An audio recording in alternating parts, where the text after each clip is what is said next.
সম্মানিত নেতৃবৃন্দ, এই সমাবেশে আপনাদের অনেকের বক্তব্যে শিক্ষকদের চাকরি জাতীয়করণ প্রসঙ্গ এসেছে। কেউ কেউ মনে হয় আরো শিক্ষা প্রতিষ্ঠান কেউ কেউ মনে হয় আরো শিক্ষা প্রতিষ্ঠান এমপিওভুক্ত করার কথা বলেছেন। এছাড়াও আপনাদের এই সংগঠনের বাইরেও বেসরকারি শিক্ষকদের বিভিন্ন বেশ কিছু দাবি রয়েছে। দেশের একটি দায়িত্বশীল রাজনৈতিক দল হিসেবে বিএনপি শিক্ষকদের ন্যায্য দাবির সঙ্গে নীতিগতভাবে অবশ্যই একমত।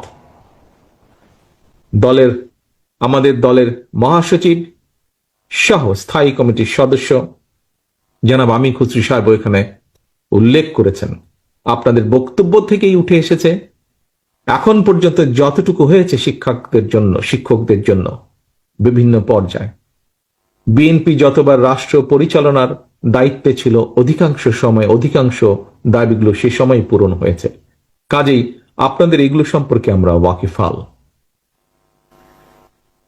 রাষ্ট্র এবং রাজনীতির সংস্কার কিংবা নাগরিক উন্নয়নে আমরা যত উদ্যোগ গ্রহণ করি না কেন, শিক্ষা ব্যবস্থাপনার আধুনিকায়ন এবং শিক্ষকদের আর্থ সামাজিক নিরাপত্তা সম্মান যদি আমরা নিশ্চিত করতে না পারি, তাহলে অবশ্যই আমরা যে লক্ষ্যকে সামনে রেখে এগিয়ে যাচ্ছি সেটিতে আমাদের কাঙ্ক্ষিত সুফল মিলবে না।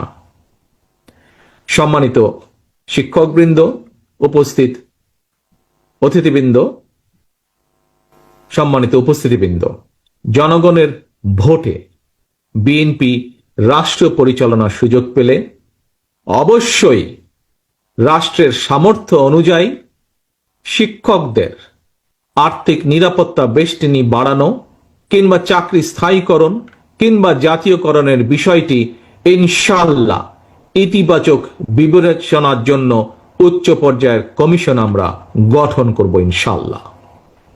একই সঙ্গে প্রচলিত শিক্ষা কারিকুলামকে ব্যবহারিক এবং কারিগরি শিক্ষা